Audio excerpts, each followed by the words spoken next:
Also, within the next few days, we will be sending out our newsletter. Now, just again, so you know, we have within the company a magazine. The magazine is called International Coaching News. That's a full color, glossy magazine. It comes out once every 3 months. But we do it, and that's over 100 pages every time. And it's with adverts, with editorials, dozens of articles. It's a huge project to publish that every 3 months. We have a whole team working on that. But we also do a short 2-page newsletter about every 5 or 6 weeks. And the newsletter is just bullet points, what we're doing, what's happening in the company, what we're working on, any exciting news. So that comes out every 5 or 6 weeks. The next one will be launched probably within the next 48 hours, Valley. Yeah. And you'll get a copy. This is a great, I would call it, awareness raising tool. So you can send it to people to say, hi, have you seen what we're up to? Have you seen our latest newsletter? Oh, by the way, look at page 2 of the newsletter. You might see this. So it's a great tool to help you to get people communicating.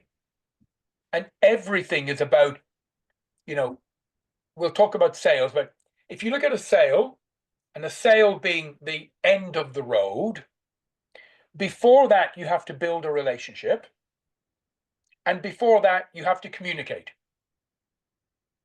So it all starts with a communication. And I don't mean one way, a two-way. So you send out information and you get a response. Now you are in communication. Once you get a response, you can start to build a relationship.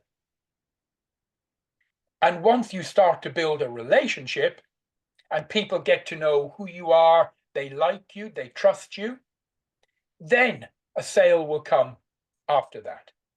But no one is ever going to buy from you if they don't like you. I mean, I think we all know that, right? No one will buy from you if they don't trust you. It's obvious. So it's important to build relationships. Now let's talk about sales, just sales in general. Let's talk about wealth. All over the world, going back 1,000 years, where has wealth been created? And there's only one answer, and that is through business. The only way to create wealth is running a business. If you think about it, all the wealthy men and women that either you see on television, or you read about in the papers, or you read about from history, where did they get their wealth? From business. Even if someone inherited it from their parents, so they inherited millions, where did the parents get it? From building a business, a corporation. Even royalty, the kings and queens and the emperors and moguls, where did they get it? Running a business. They owned vast amounts of land. They had tenants working for them, growing crops, selling crops. They charged rental income from the people who lived on their land. That's a business. So the only way of creating wealth in the whole world is having a business. Now, let's look at a business. What or who are the most important people in any business? So let me give you a little example. Going back a few years, I was coaching the CEO of a multinational organization. You might have heard of it, a little company called Coca-Cola. Probably not heard of it, okay? And I was coaching the CEO, and he invited me to attend one of their big quarterly board meetings. And at the board meeting were the C-suite. Do you understand what I mean by C-suite? The chief executive officers, the chief of finance, chief of logistics, chief of marketing, chief of legal, chief of accounting. Have you heard the expressions, the C-suite before, right? The absolute upper top level directors, not just directors, the top. So we're all sitting around this boardroom, beautiful big table, cost a fortune, lovely big boardroom. And he introduced me, and then they got on with their meeting. And they were getting on with the meeting. And I was just sitting there taking notes and watching and observing. And after about an hour, the CEO turned to me and he said, "Gerard, do you have any observations to make?" And I said, "Well, I'm a bit curious. I have a question." Now, I was doing this deliberately. I was playing with them. I knew the answer. So I said, "Ladies and gentlemen, I'm just a bit curious. You all represent different divisions of this worldwide organization. Can you please tell me which is the most important division?" And instantly, the head of manufacturing said, "Well, it's obvious, it's manufacturing. Because without a product, you have no company. Without a product to sell, you have no company or no business." And I said, "Oh, that's interesting. That's interesting."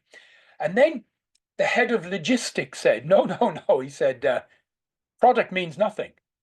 Without the logistics and the transportation and the warehousing and the trucks and the getting the product to the market, getting it to the shops, getting it to the dealership, getting it to the distributors. Without that, you have no business. Doesn't matter if you have a product, it's only going to sit in a warehouse. So without distribution, no business. We are the most important." And then the head of accounting said, "You're all wrong. It's the accountants that look after a business. We deal with the figures, the finance. We keep the business in profit so we can pay our bills. We can make profit. We can reinvest. Without the finance department, the business would go under. We are the most important." And then head of HR said, "You're all wrong. The most important thing in a business are the people. We are the human resource department. We look after the people. We take care of the men and women who work in the company. Without the men and women being looked after, there is no business." And I was saying, "Oh, that's interesting. That's interesting." And I let them all go around. And of course, every one of them thought that their division was the most important. And then the CEO said, "So, Gerard, what do you think?" I said, "Well, I think you're all wrong." And they didn't like that because these men and women at that position didn't like being talked to directly. And me, I couldn't care less because it doesn't bother me. I don't work for them. So I said, "You're all wrong. You're all coming from a place of ego. You're all coming from a place where you want to feel significant, that you are important." I said, "The truth is, the most important department in this company is sales." I said, "Not just this company, every company in the world. The most important part is sales. It doesn't matter about your product, doesn't matter about your logistics, your finance, your legal. Without someone to get out there and market and sell the product, you all have nothing. In fact, the people who are paid to clean the toilets, if the company doesn't make sales, they're out of work. You're all out of work." And they didn't like it, but they accepted it. And I'm just sharing this with you, guys and girls, because here in Noble Manhattan, we've been going for 25 years. We're one of the world's largest coach training companies in the whole planet. We've trained thousands and thousands of men and women. We have offices in dozens of countries. But you are the most important people in this company. You people here in this meeting with me and Vali are the most important. You really are. And you need to realize that. And you also need to realize that you have the opportunity to create wealth for yourself. Absolute wealth. Yeah. So let me tell you a little bit about my background. When I left the Royal Marines, I did 9 years in the military. I left and I went into sales. Not in this industry, in the insurance and finance. So I joined right at the bottom, no salary, nothing at all, commission only, and doing what we called cold calling. And you're all familiar with what we mean by that, right? And in those days, it was knocking on doors and picking up the phone, and didn't have so much email and social media back then. It was literally phone or physically knocking on doors. I made no money at all for 3 months. Literally nothing. I was broke. I couldn't put food on the table. And then it turned around and I got into the swing of it. I started to learn the methods, the techniques, the words to use and the words not to use. That's important, what not to say. And I learned how to build relationships and I started to grow. And I made my first million, this is UK million, within 3 years. All right, within 3 years in sales, because I learned the importance of activity. I learned the importance of numbers. I also learned one or two things. Success is easy to do. It's also easy not to do. What does that mean? Okay, let me give you a few examples. Imagine, now, I don't know if any of you smoke. I don't, but I'm sure you all do know people that smoke, right? Smoke cigarettes. So I'll just use that as an example. Is it easy to smoke a cigarette if you want one? Of course it is. Is it easy not to?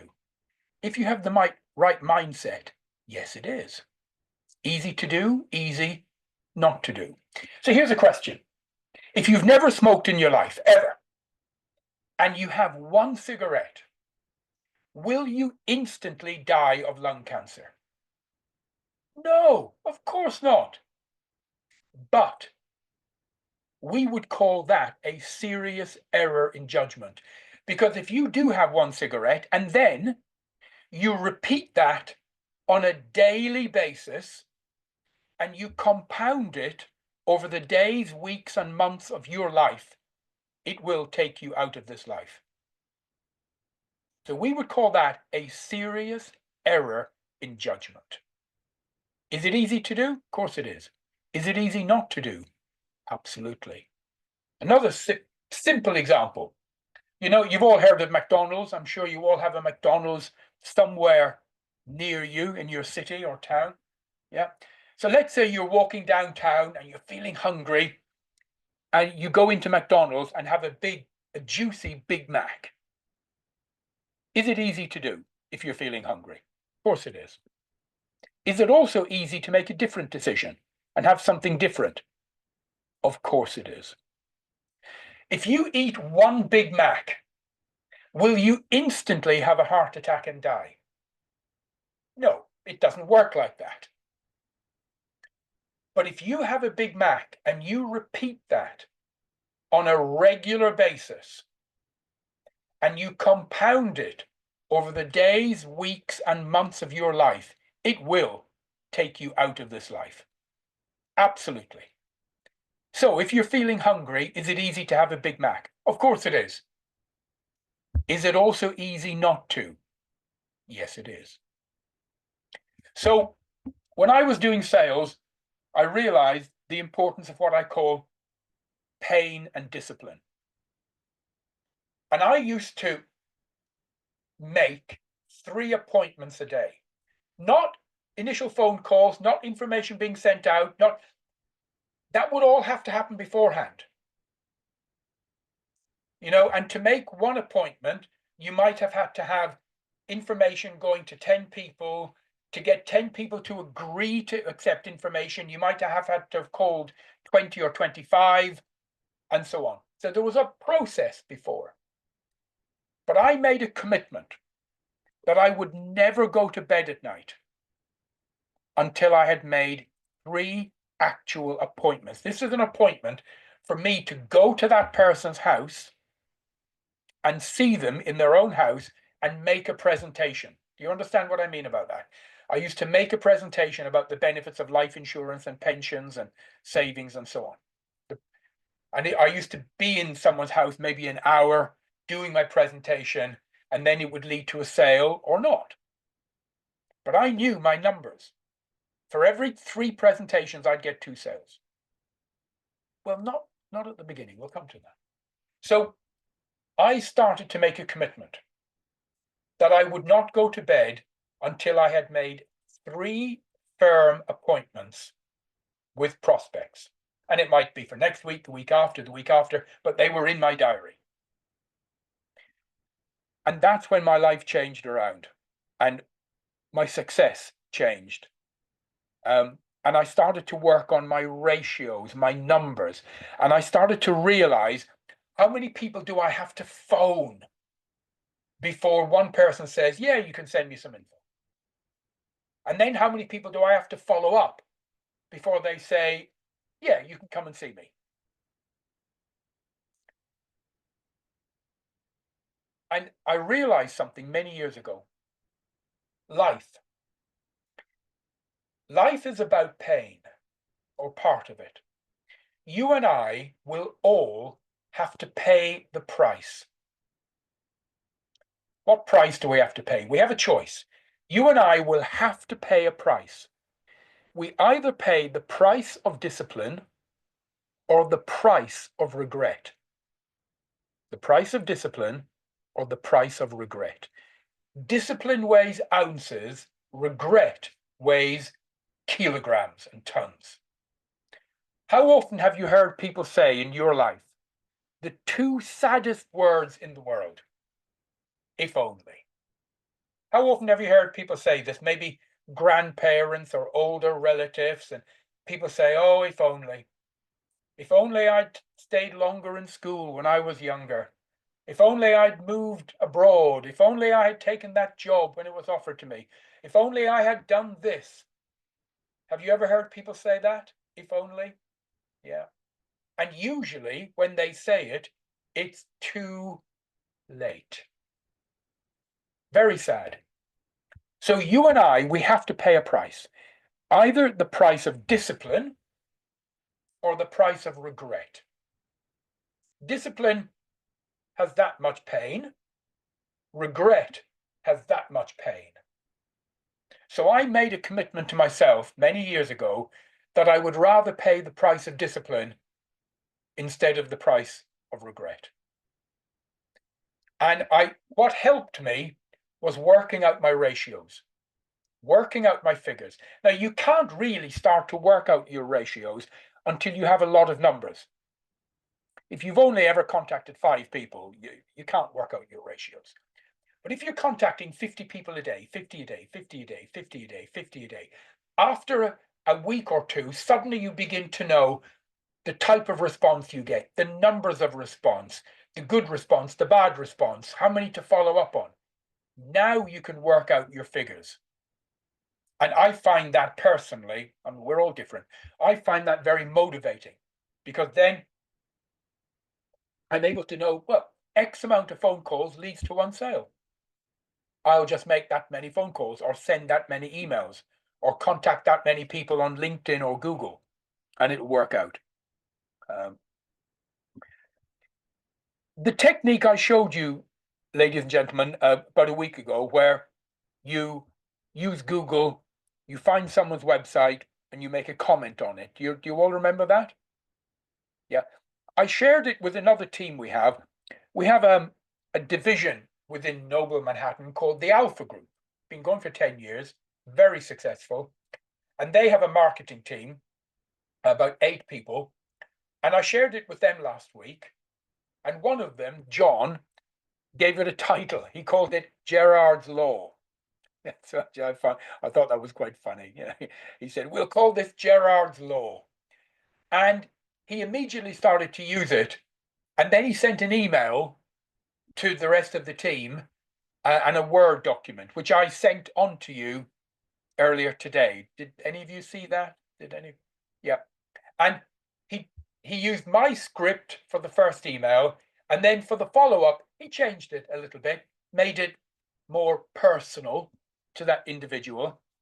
And he is having very good success. So are two other people, a gentleman called Bujar and a lady from Kenya called Caroline. Now it's interesting. There were 8 people in the team, the Alpha Group sales team, 8. I shared it with all 8. We had a meeting. I went through it. They all knew about it. I sent the email. I gave them the script. Instantly, 3 of them started using it. And 8 of them thought, I'll get around to it. Yeah, that's a good idea. I'll think about it. I might use that tomorrow or the next day. We'll see. It's interesting. It's like giving someone the key to a gold mine, and they say, yeah, thank you, I'll go up there tomorrow or the next day. I'll have a look next week. If I have time, I'll go to the gold mine. Maybe I don't have time because I'm too busy talking to friends. And 3 people get their shovel, get the key, go up and open the gold mine and start mining gold instantly. Why is that? Why is that the case with human beings? When you give someone a method, a technique, showing them how to do it, the script, the wording, it's so simple. You can sit there drinking a cup of coffee on your laptop. You can do it. Why does one small group immediately do it and keep doing it and get good results? And now they're getting sales. And then another group say, yeah, I'll get around to it. Well, I used to ask myself this question years ago, because I've built huge sales teams over the years. And I keep coming back to the 80-20 rule. Has anyone heard of the 80-20 rule? Yeah, you can look it up on Google. The 80-20 rule, invented by Alfredo Placebo in 1910. Alfredo Pareto. He was an Italian. He was a scientist. And he came up with the 80-20 rule. And it works in everything in life. Everything in life. 80% of the value of what you get comes from 20% of what you do. If you have a sales team, doesn't matter in any industry, in any product, anywhere in the world, 80% of the results come from 20% of the team. And it happens again and again. And if you double the size of the team and you quadruple the size of the team, still 80% of the results come from 20% of the team. It's like a law of the universe. And that's why it's called the 80-20 rule, Alfredo Pareto. So there's 4 of you guys here on the sales team. Let's make sure that you're all in the 20% category, not the 80%. The 20% who are... I had a mentor many years ago, a guy called Bob Patmore. And Bob was the national sales manager for the insurance company I was in. And he used to come to our office once a week and give a talk. Very motivating guy. You can look him up on LinkedIn. His full name is Robert Patmore. Very motivating guy. And I remember he came, when I shortly joined the company, he came, did his talk. He was having a coffee afterwards and he said, anyone want to come and have a chat? And I said, yeah, I do. And I said, so Bob, how do I become successful? How do I become like you? And he said, well, I'm going to come here every week. I'm going to give a bit of a motivating talk. And he said, I'm going to give you an idea. He said, every week, I'll give you a tip or a technique or an idea that works. And there was about 20 of us in the office, yeah, or salespeople. Yeah? And he said, you look around. He said, the majority of those people, when I leave, he said, they'll say to each other, what a good idea. Didn't Bob give us a good idea? Let's go and have a coffee and talk about that. Let's have a meeting and discuss it. I tell you what, why don't we sleep on that and talk about it again tomorrow? And he said, and they'll do nothing. They'll talk about it, but they won't actually take action. He said, look around. He said, a tiny group of your office here will take action. And he used a phrase that I have used all of my life. He said, take heavy action on a good idea. If it's a good idea, take heavy action and you will get heavy results. You know? So that technique I gave you, we'll call it Gerard's law. There's no limit. On LinkedIn, there's a limit on how many you can contact. Google, no limit. You could literally contact 200 people a day if you wanted.